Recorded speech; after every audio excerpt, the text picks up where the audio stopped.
Hello everyone. लक्ष्य YouTube channel पर आप सभी का हार्दिक स्वागत है। उम्मीद करता हूं कि आप सभी स्वस्थ होंगे और अपनी तैयारी को और भी बेहतर कर रहे होंगे। तो आज हम अपने इस नए वीडियो में बात करने वाले हैं Delhi special education teacher recruitment 2025 के बारे में। तो जैसा कि आप सभी जानते हैं कि दिल्ली में जो पीआरटी टीचर की वैकेंसीज सेंक्शन हो चुकी हैं, 450 पोस्ट हैं जिस पे जो डीओई के अंडर सेंक्शन हुई है, तो वो काफ़ी लंबे समय से ऐसे ही पेंडिंग है, उन पे गेस्ट टीचर काम कर रहे हैं।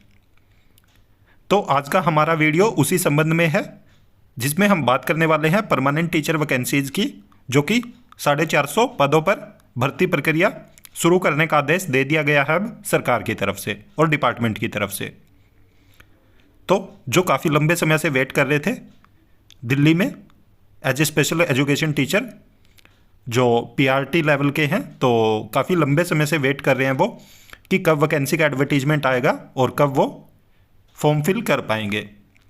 तो आज के हम अपने इस वीडियो में इन्हीं सब मुद्दों पे बात करने वाले हैं। साथ ही साथ हम बात करेंगे कि जो दिल्ली में गेस्ट टीचर काम कर रहे हैं एज ए पीआरटी, तो क्या उनको परमानेंट नहीं किया जाएगा, क्योंकि जैसा कि आप सभी जानते हैं कि जिस दिन से कोर्ट का जजमेंट आया हुआ है, तो सभी स्टेट्स में कहीं ना कहीं गेस्ट टीचर को परमानेंट करने की मांग चल रही है और बहुत सारे स्टेट्स ऐसे हैं जिन्होंने गेस्ट टीचर को परमानेंट करने की जो प्रक्रिया है उसको शुरू भी कर दिया है। परंतु अपने इस नोटिफिकेशन में हम बात करेंगे कि जो दिल्ली में गेस्ट टीचर लगे हुए हैं, क्या उनको परमानेंट नहीं किया जाएगा। कंप्लीट इन्फॉर्मेशन देखने के लिए वीडियो में अंत तक जरूर बने रहें और वीडियो में आगे बढ़ने से पहले वीडियो को लाइक जरूर कर दें, साथ में अपने सभी साथियों के साथ शेयर भी कर दें। तो चलिए सबसे पहले देखते हैं ऑफिशियल नोटिफिकेशन। जैसे कि आप ये ऑफिशियल नोटिफिकेशन देख रहे हो, ये हम जूम नहीं करेंगे इसको ज़्यादा, क्योंकि ये ब्लर दिख रहा थोड़ा सा। तो यहाँ पे आप देख सकते हो government of NCT of Delhi directorate of education की तरफ से ये नोटिफिकेशन आया है, जो कि पोस्ट फिक्सेशन सेल की तरफ से है। और इसमें ये देख सकते हो आप 21/3/2025 को आया है और ये कहीं ना कहीं उसी चीज़ का नतीजा है जो जजमेंट आया है। तो उसके बाद इन्होंने बोला है कि ऑर्डर निकाला, ये अप्रूवल ऑफ कॉम्पिटेंट अथॉरिटी।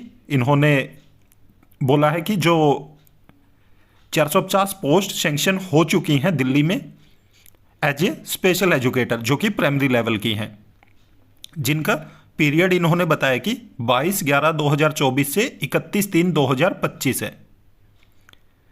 और ये पोस्ट सेंक्शन हुई थी, ऑर्डर नंबर दिया हुआ है यहाँ पे और डेट दी हुई है 22/11/2021 को पोस्ट सेंक्शन हुई थी। तो आप देख सकते हो कि कितना लंबा समय हो गया है डीओई में जो 450 पोस्ट हैं ये सेंक्शन हुए। मतलब 22 नवंबर 2021 को ये पोस्ट सेंक्शन हुई, उसके बाद 2024 में इन्होंने गेस्ट टीचर लिए और अब ये बता रहे हैं कि जो इन्होंने पीरियड दिया था वो 31 मार्च 2025 तक का दिया था। तो उसी संबंध में इन्होंने बोला कि फॉलोइंग कंडीशन दैट्स, एक तो इन्होंने बजट को लेके बोला है और सेकंड पॉइंट में बोला है कि जिस पर्पज के लिए ये पोस्ट क्रिएट की गई थी वो पर्पज अभी भी पेंडिंग है, स्टिल एग्जिस्ट इन्होंने लिखा है। मतलब वो पर्पज अभी भी पूरा नहीं हुआ है कि जो दिल्ली में as a special education teacher PRT की इनको पोस्ट फिल करनी थी, तो वो अभी तक भी नहीं की है। और जो बच्चे पढ़ रहे हैं, CWSN बच्चे पढ़ रहे हैं, वो कहीं ना कहीं अपनी शिक्षा से वंचित हैं। परंतु वहाँ पे गेस्ट टीचर की रिक्रूटमेंट होने से वो कहीं ना कहीं फुलफिल हो रहा कि जो बच्चे हैं वो उनको एजुकेशन जरूर मिल रही है। परंतु इन्होंने बात की थी परमानेंट पोस्ट निकालने की, तो वो इनका जो पर्पस था तो वो अभी भी एग्जिस्ट है, मतलब वो अभी भी बचा हुआ है, वो पूरा नहीं हुआ है। और आगे इन्होंने बजट हेड को लेके लिखा कि जो बजट हेड है जिससे वहाँ की सैलरीज बनती हैं, जो भी अलाउंसेज हैं वो मिलते हैं, तो वो मेंशन किया यहाँ पे इन्होंने और बोला है कि जो यहाँ पे आप 5th पॉइंट देखोगे तो नीचे जो पॉइंट दिए हुए हैं, तो यहाँ पे 5th पॉइंट में आप देखोगे इन्होंने लिखा हुआ कि DDE IEB मतलब इंक्लूसिव एजुकेशन ब्रांच, और DD इंक्लूसिव एजुकेशन ब्रांच के जो DD हैं उनको इन्होंने बोला है कि with the request to initiate process of finalise the recruitment rules and filling up of the post accordingly on urgent basis. तो अभी तक जैसा कि आप सभी जानते हैं कि जो पोस्ट सेंक्शन हो चुकी हैं उन पे भर्ती क्यों नहीं हो रही, क्योंकि वहां पे अभी तक रिक्रूटमेंट रूल ही नहीं बने हैं पीआरटी के, जो डीओई के अंडर आते हैं स्कूल्स उनमें। और जबकि एमसीडी में जो स्कूल्स आते हैं एमसीडी के अंडर, तो उनमें जो पीआरटी लेवल पे टाइम टू टाइम वैकेंसीज आती भी हैं और वहाँ पे पहले से स्पेशल एजुकेटर काम कर रहे हैं। और अगर हम बात करें रिक्रूटमेंट रूल बनाने की, तो जो एमसीडी में फॉलो हो रहे हैं वो ही कहीं ना कहीं डीओई में भी होने हैं, परंतु ये डिपार्टमेंट चाह ही नहीं रहा कि रिक्रूटमेंट रूल बनाए जाएं और वहाँ पे परमानेंट वैकेंसी निकाली जाए, क्योंकि जैसा कि आप देख रहे हो 2021 से 25 आ चुका है, अभी तक इनसे रिक्रूटमेंट रूल नहीं बने हैं और इन्होंने उनकी बजाय गेस्ट टीचर को ले लिया है। कहीं ना कहीं उनकी भी जो भर्ती हुई है तो उनके लिए भी एलिजिबिलिटी क्राइटेरिया तय किया गया था, तो वो भी रिक्रूटमेंट रूल ही होते हैं जिसके अंडर गेस्ट टीचर को लिया जाता है, क्योंकि परमानेंट और गेस्ट टीचर की रिक्रूटमेंट करने के लिए जो क्वालिफिकेशन चाहिए वो बिल्कुल सेम होती है, कोई अलग से क्वालिफिकेशन नहीं होती गेस्ट टीचर की और परमानेंट की। जो एक गेस्ट टीचर की क्वालिफिकेशन होती है वही एक परमानेंट टीचर की क्वालिफिकेशन होती है। बस फर्क इतना है कि जो गेस्ट टीचर हैं वो मेरिट बेस पे लिए जाते हैं और परमानेंट टीचर हैं वो पेपर के बेस पे सेलेक्ट होते हैं। तो इसलिए रिक्रूटमेंट रूल बनाना कोई बड़ी बात नहीं थी इनके लिए, परंतु इन्होंने फिर भी 21 से लेके 25 आ गया तो अभी तक रिक्रूटमेंट रूल तय नहीं किए थे। और तो अभी इनको बोला है कि जल्दी से जल्दी ये रिक्रूटमेंट रूल बनाए और साथ में फिर पोस्ट भी फिल करें। तो यहां पे आप देख सकते हो परमानेंट पोस्ट निकालने के लिए बोला गया है।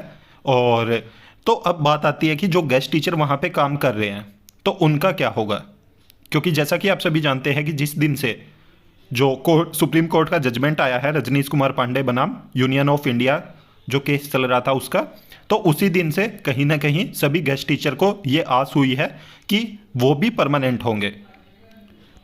परंतु आप यहाँ पे देख रहे हो कि यहाँ पे साफ साफ इन्होंने बोल दिया है कि वैकेंसी निकाली जाए और उनको फिल किया जाए। तो यहाँ पे दिल्ली में लग नहीं रहा कि जो गेस्ट टीचर लगे हुए हैं जो पीआरटी लगभग 1 साल से काम कर रहे हैं तो उनको कहीं ना कहीं परमानेंट किया जाएगा, क्योंकि एक तो टाइम बहुत कम हुआ है उनको लगे हुए, और दूसरा यह है कि यहाँ पे परमानेंट रिक्रूटमेंट का प्रोसेस चला हुआ है। तो इसलिए ये अब जल्द से जल्द रिक्रूटमेंट रूल बनाएंगे और उसके बाद फिर जल्द ही आपकी वैकेंसी आएगी। तो ये उन सभी साथियों के लिए बहुत अच्छी बात है, बहुत अच्छी खबर है जो काफ़ी लंबे समय से पीआरटी टीचर की वैकेंसी का वेट कर रहे हैं। तो जैसा कि आप पिछले 1-2 दिन में ही देख रहे हो, काफ़ी स्टेट से रिक्रूटमेंट के नोटिफिकेशन की कहीं ना कहीं प्रोसेस स्टार्ट हो चुकी है और वो सभी आप तक पहुंच भी गई होंगी। तो इसलिए अब डिमोटिवेट होने का टाइम नहीं है, अब टाइम है मोटिवेट होने का। अपनी तैयारी बेहतर कीजिए, डेली अपना पढ़ाई पे फोकस कीजिए, फालतू की चीज़ों पे फोकस मत कीजिए, क्योंकि बहुत सारे साथी हैं वो डिमोटिवेट हो रहे हैं कि जो पहले से गेस्ट टीचर लगे हुए हैं तो वो परमानेंट हो जाएंगे, उसके बाद जो वैकेंसी है वो सारी फिल हो जाएंगी और जो परमानेंट रिक्रूटमेंट है वो नहीं आएगी। तो ऐसा कुछ स्टेट्स को छोड़ के, और वहाँ पे भी अच्छा खासा नंबर है, जो वैकेंसीज आएंगी अच्छे खासे नंबर में आएंगी। अगर गेस्ट टीचर परमानेंट होते भी हैं तो भी बहुत अच्छी वैकेंसी बचेगी परमानेंट टीचर के लिए भी। आपका सिर्फ काम है अपनी तैयारी करना और अपनी तैयारी को डे बाय डे और बेहतर करना, ताकि जब भी किसी भी स्टेट से रिक्रूटमेंट का नोटिफिकेशन आए आप तुरंत परमानेंट लग जाए। उम्मीद करूंगा कि आपको सभी चीज़ें अच्छे से समझ आई होगी, और अगर आप हमारे चैनल पर नए हैं तो चैनल को सब्सक्राइब जरूर करें, साथ में बेल आइकन का बटन जरूर दबाएं ताकि जब भी हम वीडियो अपलोड करें तुरंत आप तक नोटिफिकेशन पहुंच जाए। और वीडियो को ज़्यादा से ज़्यादा लाइक करें, साथ में शेयर भी करें। Thank you.